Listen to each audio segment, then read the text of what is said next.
Buenos días. Estaba esperando a ver si se unían algunos otros compañeros. Buenos días.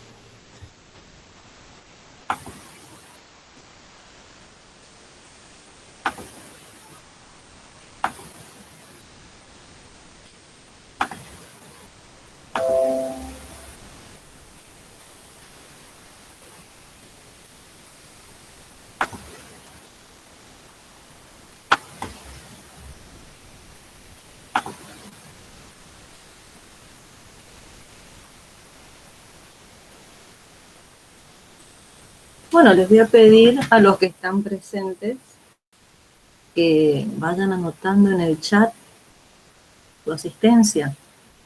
Así me queda el registro grabado.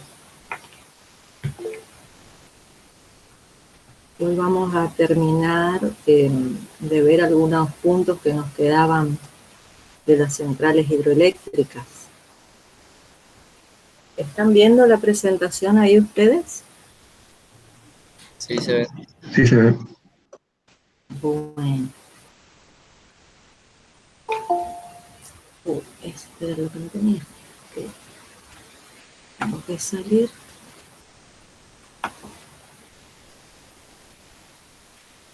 ¿Ustedes siguen viendo la presentación? Sí, profe. Sí, profe, se sigue viendo. Sí, se ve. Porque yo tengo que salir para admitir. Entonces no sabía si seguía presentando o no.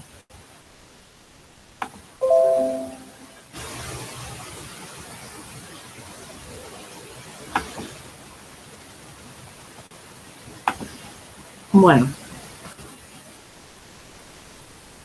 La clase anterior, habíamos visto todo el proceso de transformación de la energía hidráulica a energía eléctrica por intermedio de las turbinas y el generador para aportar en definitiva al sistema de transmisión de energía eléctrica. Y comentamos los distintos tipos de centrales, si recuerdan, las que tenían embalse, las que eran de agua fluyente, las centrales de bombeo. Y también comentamos algunas características de los embalses y azul.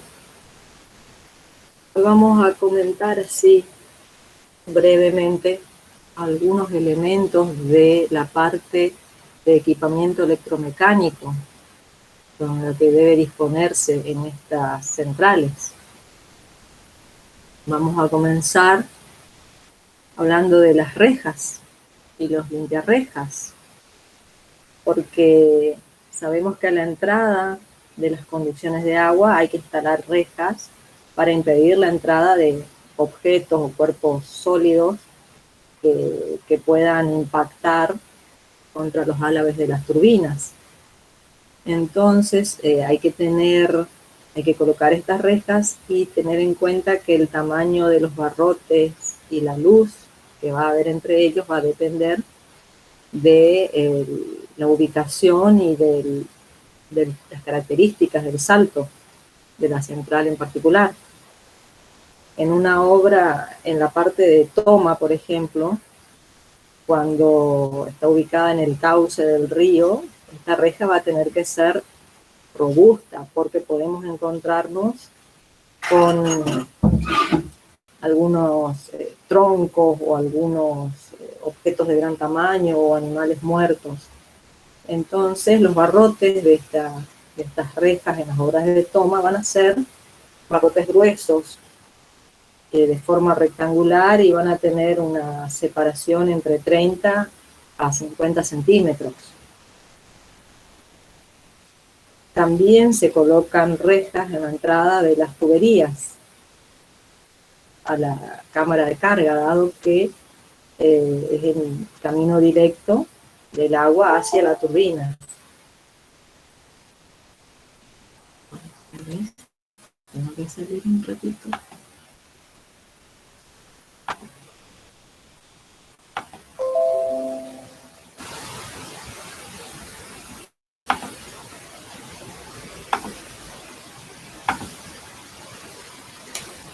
Los limpiarrejas, que son los que podemos ver ahí en la imagen de la presentación.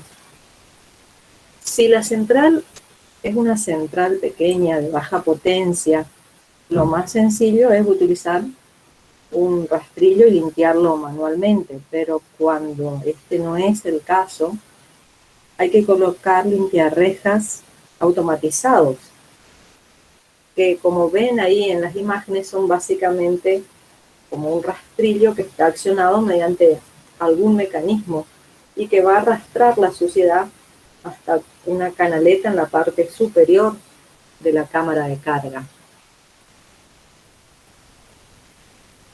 Otros elementos de la parte de equipamiento electromecánico que tenemos son los elementos que se clasifican como elementos de apertura y cierre del paso de agua.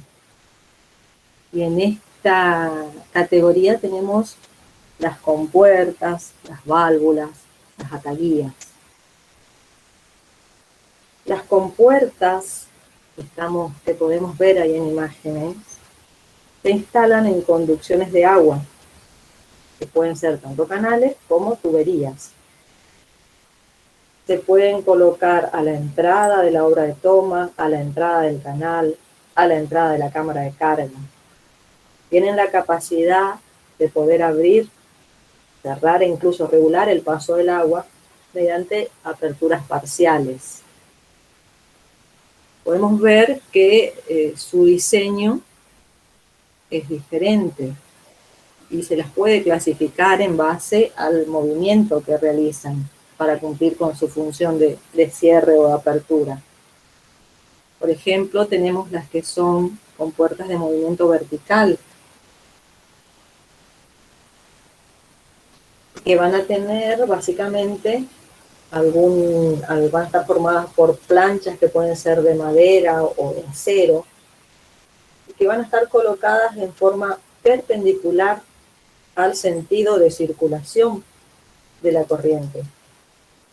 Y van a estar encajadas en ranuras laterales que van a asegurar la estanqueidad y que a la vez tienen que permitir el movimiento de las placas. Entonces podemos tener dentro de las compuertas de movimiento vertical distintos tipos también, según el mecanismo, mediante el mecanismo de movimiento respecto a las vías laterales. Por ejemplo, tenemos las deslizantes, que son las que tienen en imagen. También pueden ser de tipo de oruga, por ejemplo. Pues otras que están viendo ahí en este momento son las compuertas de movimiento circular, que la característica que poseen es que giran alrededor de un eje horizontal y son muy utilizadas en este tipo de obras, particularmente en los aliviaderos. Estas compuertas de movimiento circular pueden ser de segmentos, de sector.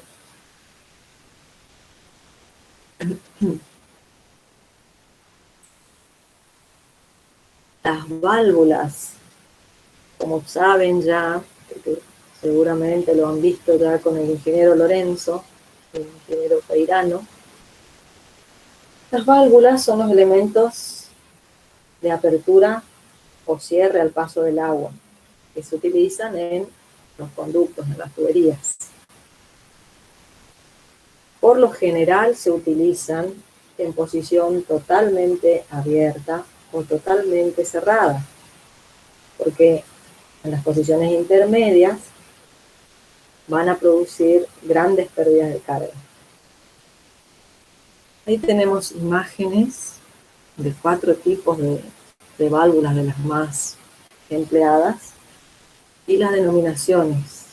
Así están las válvulas de compuerta, la válvula de mariposa, la válvula esférica y la válvula de chorro hueco. Nosotros acá en esta materia no entramos en los detalles particulares, en las características de la conducción, de las válvulas, ni las compuertas, porque todo eso son elementos que ustedes ya vieron en otras materias. Ya simplemente estamos retomando el concepto principal y viendo una aplicación de esos elementos que ustedes ya conocen en cuanto a características de diseño, de rendimiento, de cálculo, de selección también. Bueno, las ataguías es el último elemento que nos faltaba comentar. Las ataguías son compuertas de movimiento vertical, pero no tienen la capacidad de abrir o cerrar cuando el agua está en movimiento. El accionamiento de las ataguías siempre se debe realizar con el agua parada. ¿Cuándo se van a utilizar ataguías? Se van a utilizar, por ejemplo, para acceder a algún elemento al que hay que efectuarle mantenimiento. Por ejemplo, si se tiene que realizar mantenimiento de una compuerta de entrada a un canal, hay que colocar una ataguía aguas arriba, que como el agua va a estar quieta, se va a poder cerrar, vaciar el tramo que está comprendido entre la ataguía y la compuerta, y de esa manera poder realizar el mantenimiento.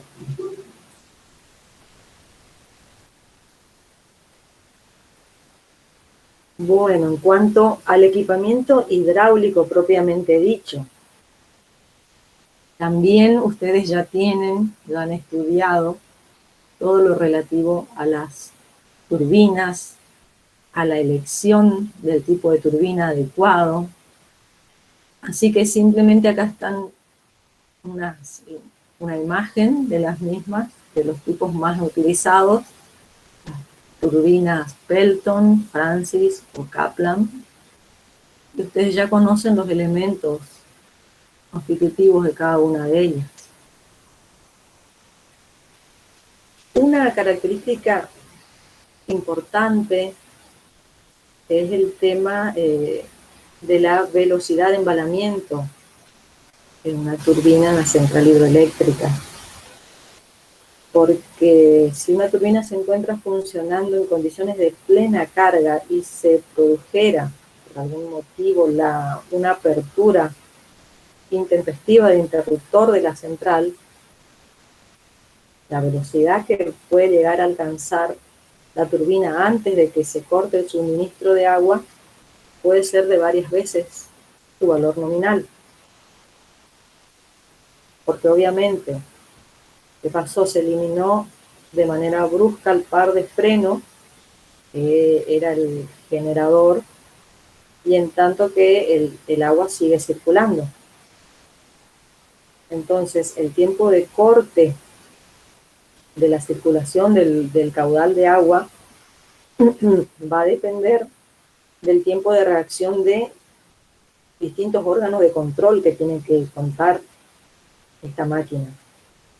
Fundamentalmente control del distribuidor de la turbina o de la válvula de guardia.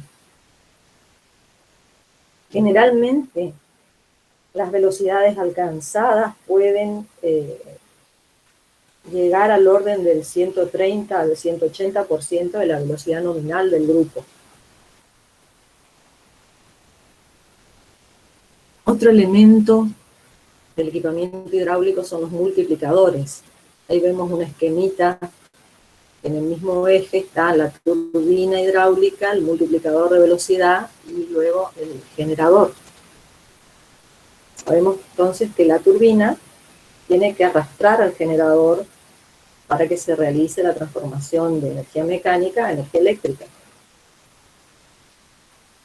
Los generadores tienen una velocidad de giro que va a estar en función del número de polos que posea el generador.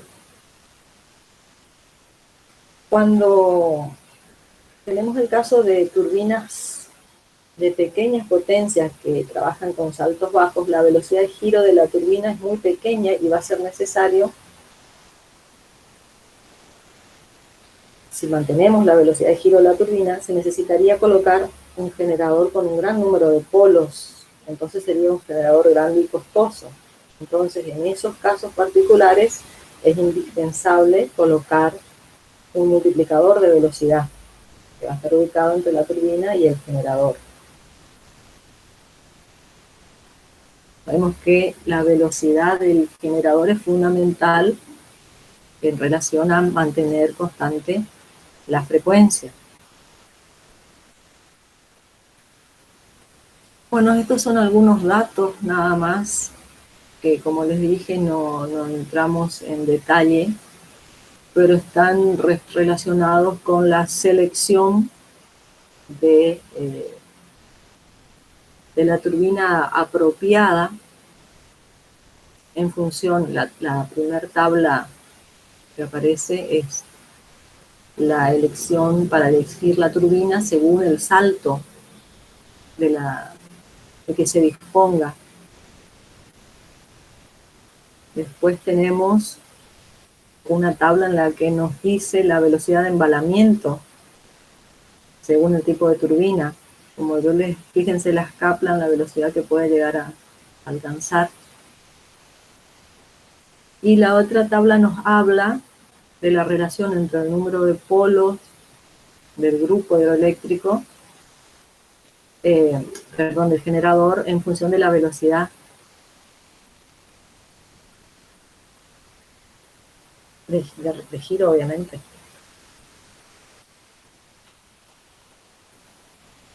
Además de toda la obra civil, de los equipamientos hidráulicos, tenemos de los equipamientos electromecánicos que comentamos también. Tenemos en una central hidroeléctrica la parte del equipo eléctrico de potencia, que va a estar constituida básicamente por el generador, el transformador de potencia, los interruptores y los seccionadores de potencia. El generador, como sabemos, tiene como función transformar en energía eléctrica la energía mecánica que suministra la turbina, la rotación en su eje. En función de la red a la que va a estar alimentando, se va a escoger entre generadores síncronos o asíncronos. Ustedes ya vieron las características particulares de cada uno de estos en la asignatura máquinas eléctricas, lo mismo que lo relativo al funcionamiento y características de los transformadores de potencia. El transformador de potencia va a elevar la tensión generada de manera que la corriente a transmitir se reduzca. Elevamos la tensión, reducimos la corriente y de esa manera estamos reduciendo pérdidas y también la sección de los conductores. Ahí en imagen vemos un tipo de interruptor automático. ¿Cuál es la función del interruptor? La función que posee es la de apertura y cierre de un circuito en condiciones de carga. Entonces, este equipo tiene que estar diseñado para conducir las corrientes, tanto de plena carga del sistema en el que está instalado, como también para soportar los esfuerzos, los grandes esfuerzos electrodinámicos, que se producen o se pueden producir a raíz de las corrientes de cortocircuito, que son muy elevadas. Hay diferentes tipos de interruptores automáticos que vamos a ver en mayor detalle cuando tratemos el tema de las subestaciones transformadoras. Pero podemos comentar ahora que los parámetros básicos que van a definir el funcionamiento de un interruptor de potencia son la tensión nominal a la que va a estar conectado, la tensión de diseño, la potencia de ruptura,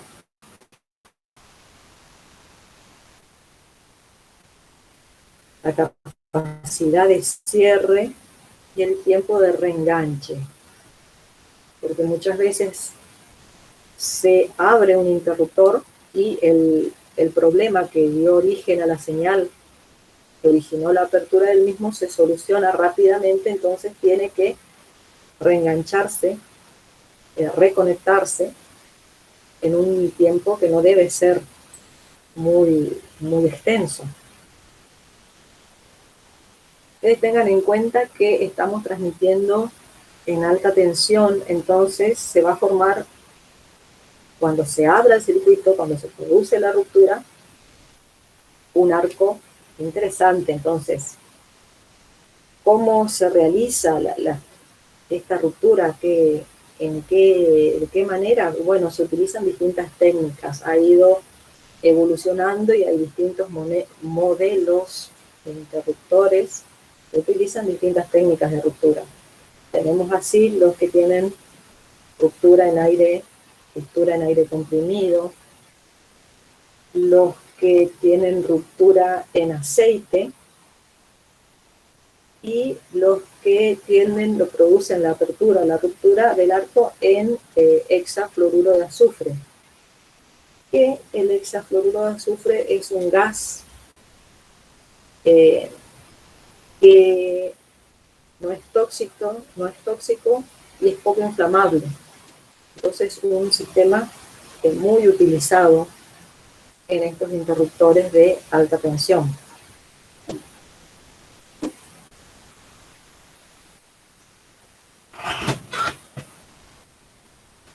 Otro elemento que podemos mencionar son los que pueden ver ahí en imágenes, los seccionadores.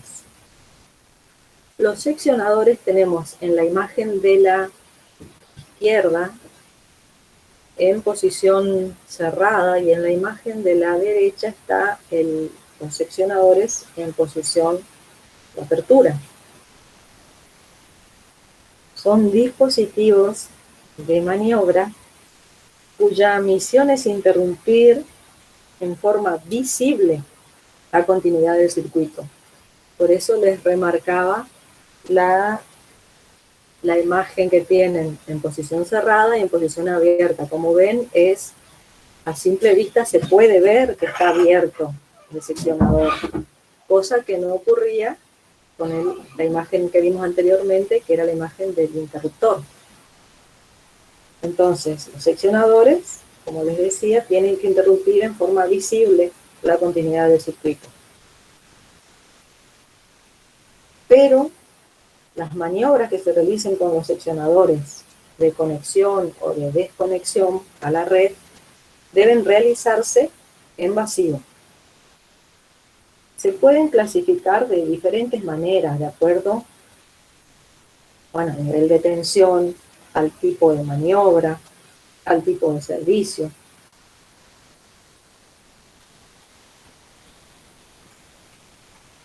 Y otro aspecto que vamos a comentar un poco ahora es el referido a los elementos de mando y control.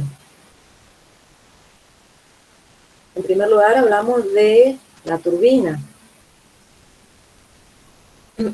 A la turbina hay que controlarle tanto la velocidad como el nivel, el caudal que va a pasar por ella.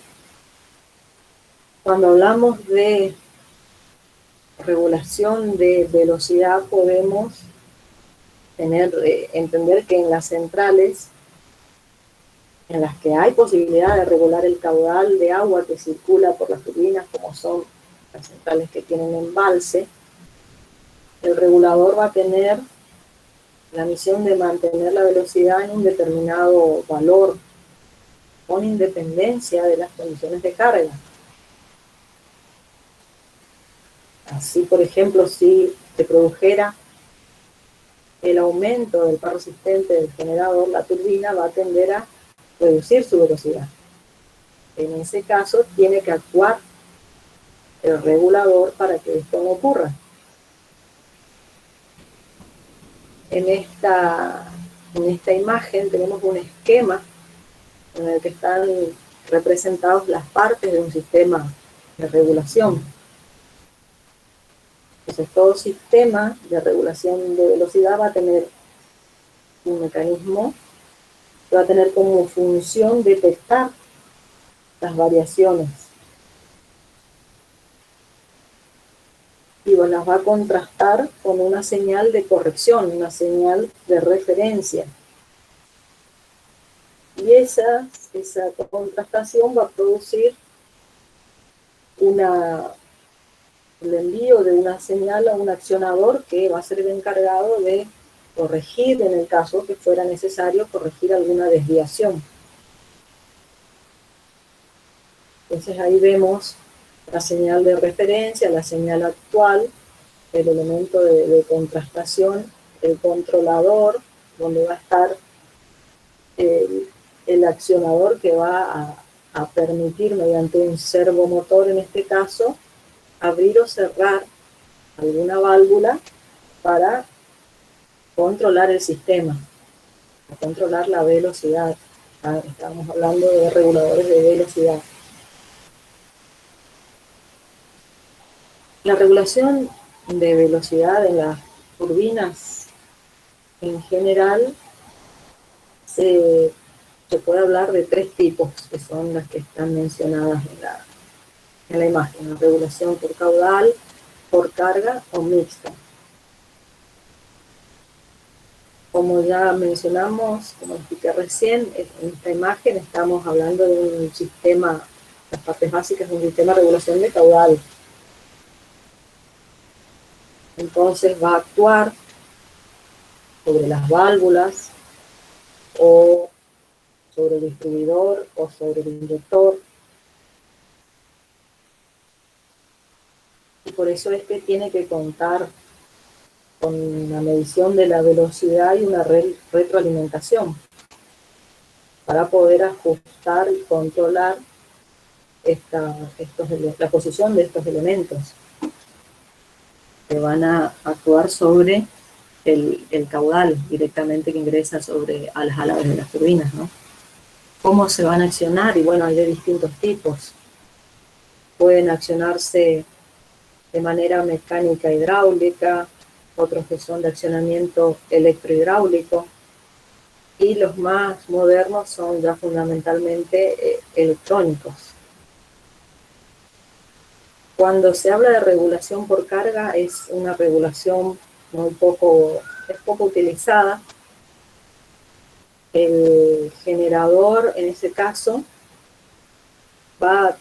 se va a procurar que el generador posea siempre una carga constante, o bien escalones de carga. Entonces se va a efectuar un ajuste manual de la turbina. Ese tipo de regulación es utilizado en mini centrales. Y en ese caso, para ese tipo de centrales, es una opción que es económica y es sencilla. Cuando se habla de regulación mixta, que también es algo poco frecuente, va a combinar algunos aspectos de la regulación por carga, es decir, mantener fija la carga del generador, y en algunos parámetros o en algunos escalones de esta carga va a actuar mediante la regulación del caudal.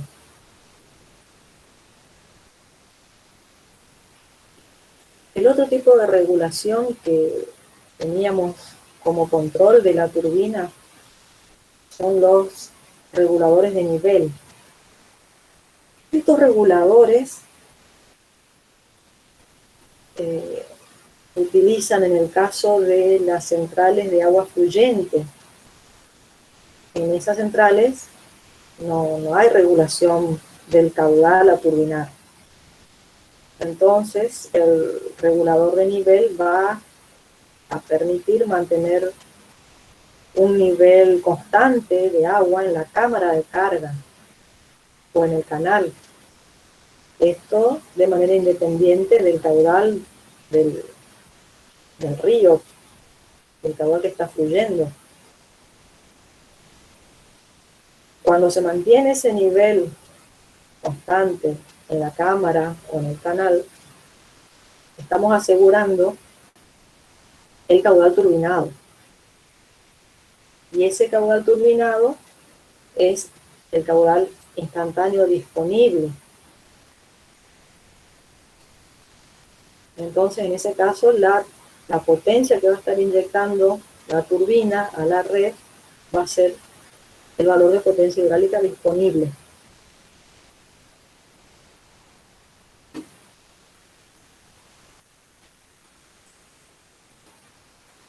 Tenemos otro esquema en el caso de regulación por caudal. Y vemos nuevamente un dispositivo a la derecha, pueden ver que registra la velocidad y que va a emitir una señal a un equipo que va a regular esta velocidad, y esa regulación la va a hacer accionando de acuerdo a la contrastación de la señal que recibe con una señal de referencia.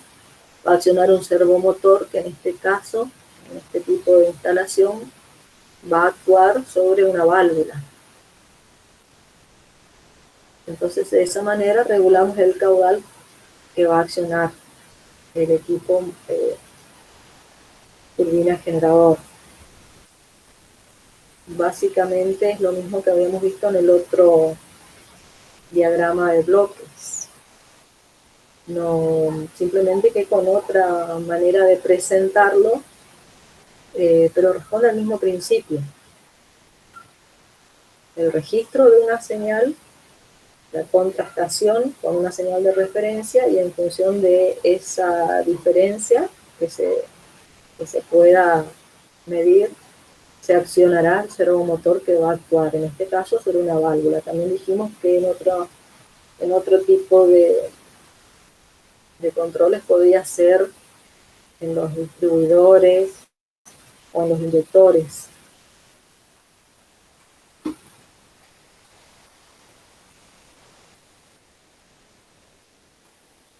Si hablamos de otros elementos de protección con los que se cuenta en las centrales hidroeléctricas, tenemos que, obviamente, la función de estos elementos es proteger algún elemento individual en particular de la central, o a la central en su conjunto, a la instalación en su conjunto.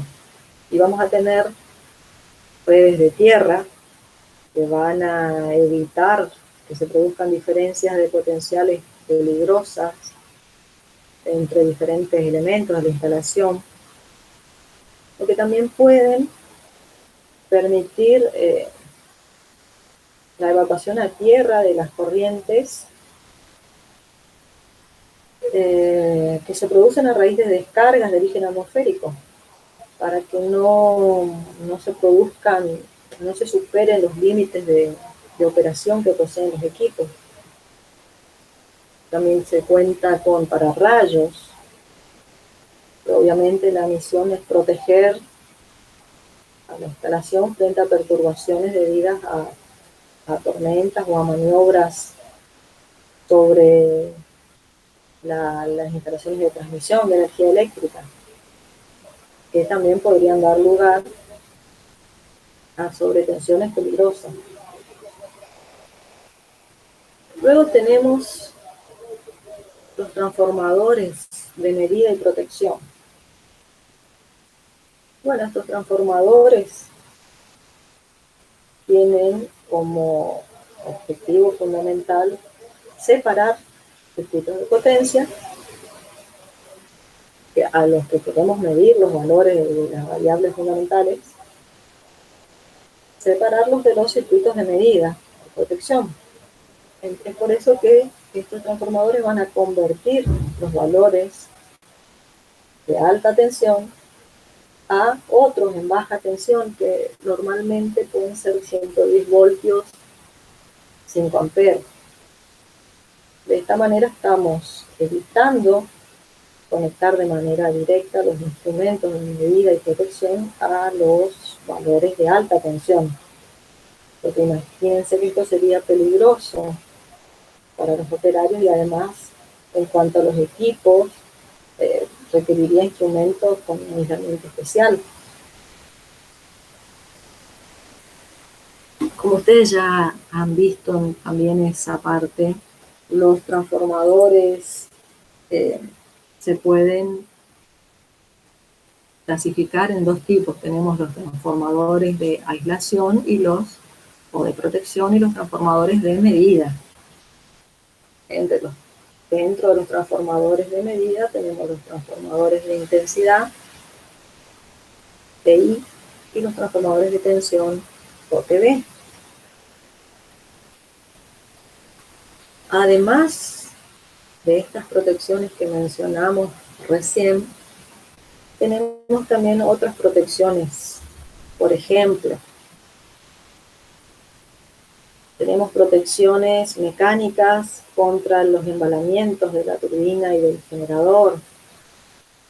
Tenemos protecciones que van a controlar los tiempos de apertura de las compuertas.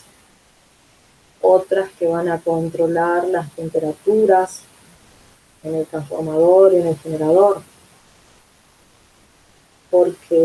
Y así, en numerosas protecciones que van a estar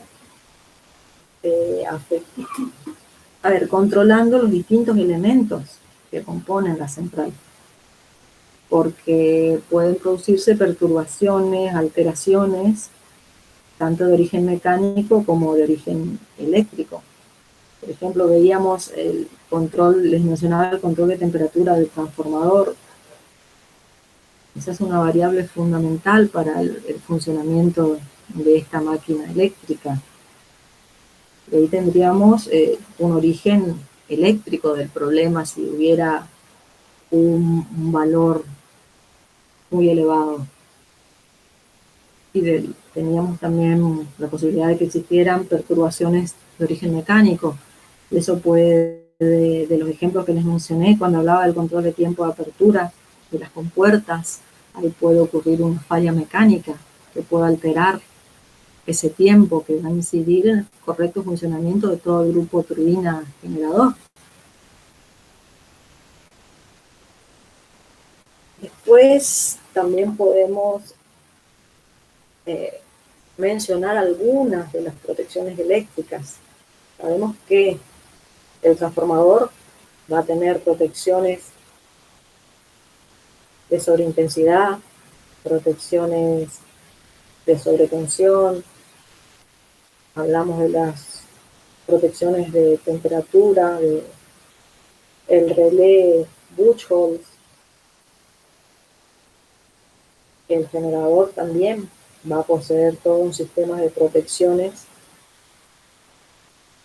que van a ser distintos en el caso de que sean síncronos o asíncronos, pero que básicamente van a referirse a proteger el equipo ante sobretensiones, protección para el caso de que ocurrieran cortocircuitos entre espiras, protección cuando se pudiera dar contacto a tierra en el estator.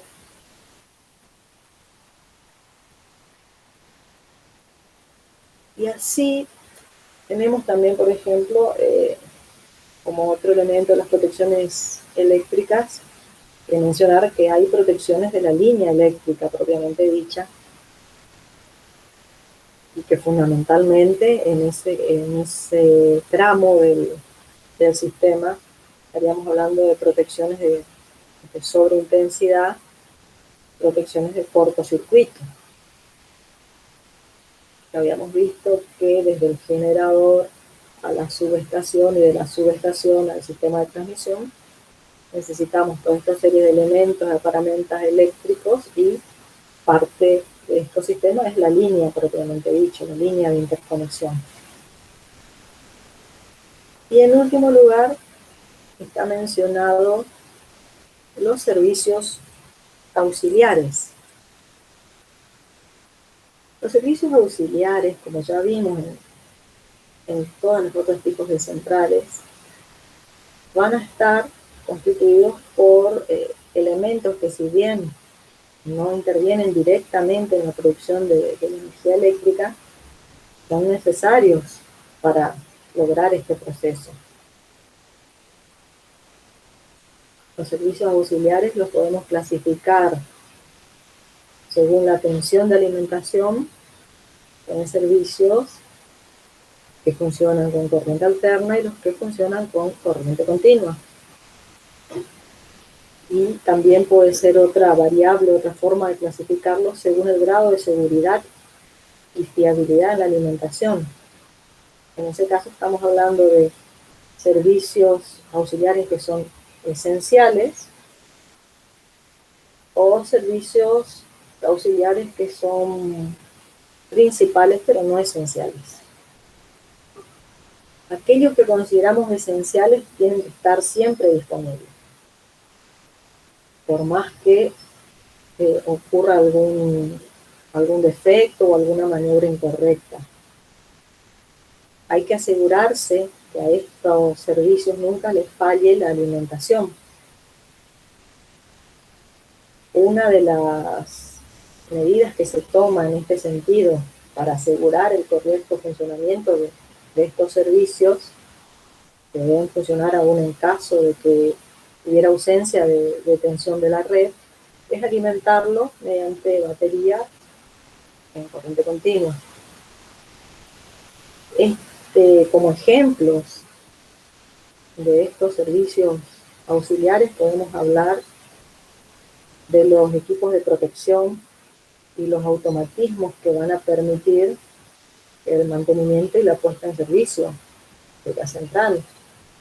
Los circuitos de mando y de protección y señalización de toda la paramenta de alta tensión, los equipos de comunicación,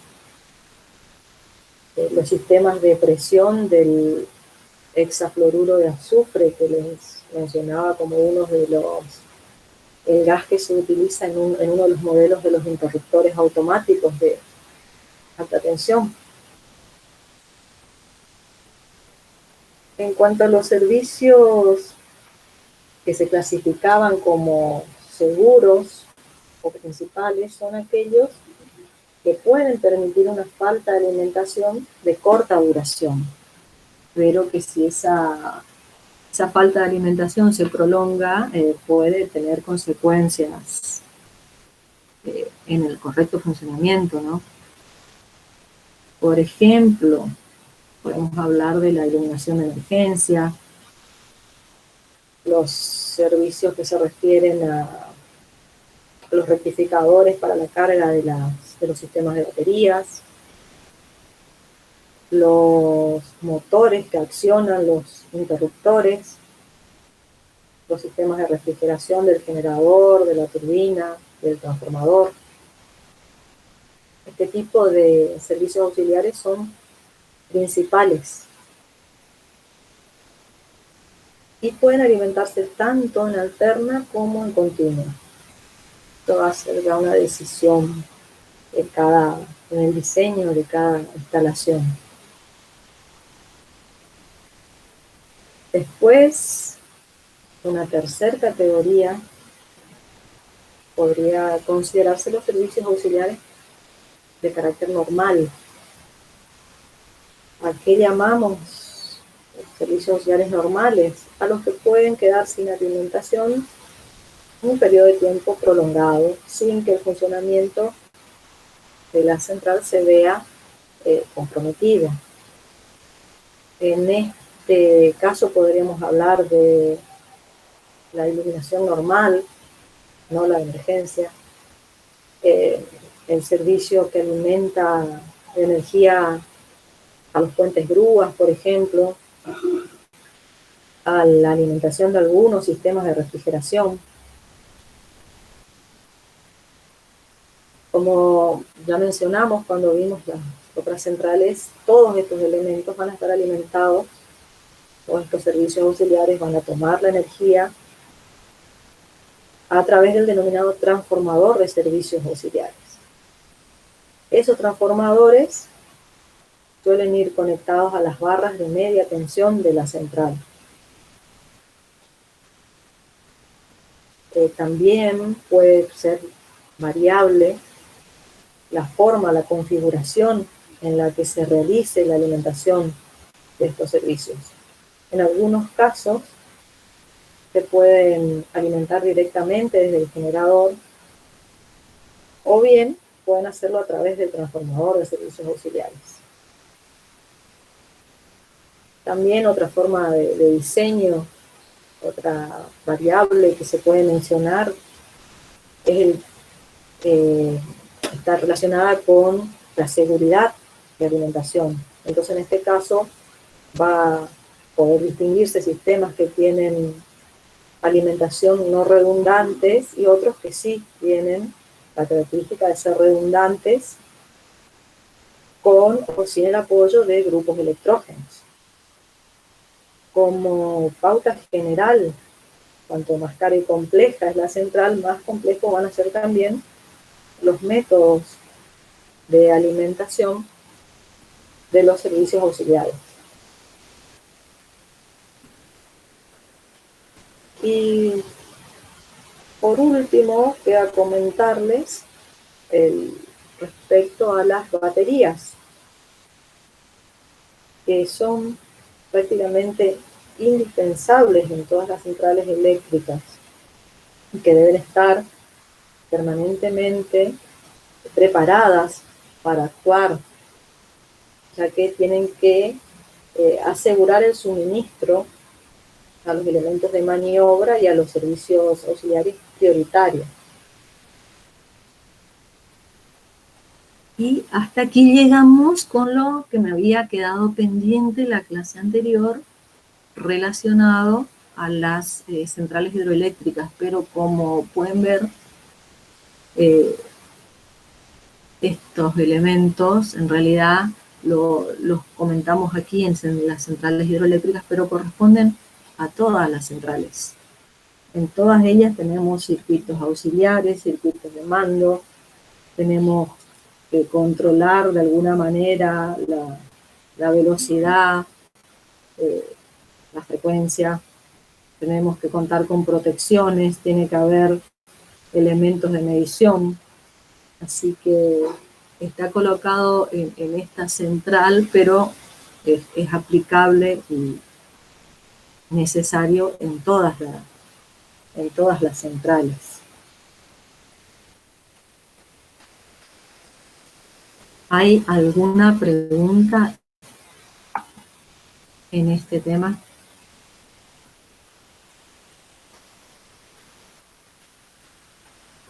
¿Se entendió todo, profe? Bueno, Martinelli. Hola, Martinelli. El único que está presente. El único que está presente parece. No, estamos, ¿se entendió? Acá estamos. Bueno. ¿Se entendió? Se entendió mucho. Sí, Por eso no hay una pregunta. muy claro. Sí, bueno. Propuesta, 10 minutitos de recreo, así arreglo mi mate y seguimos con centrales de biomasa. Dale. Bueno, profe, ¿cuánto tiempo? 10 minutos. Ah, bueno. Nos vemos entre un ratito. Listo.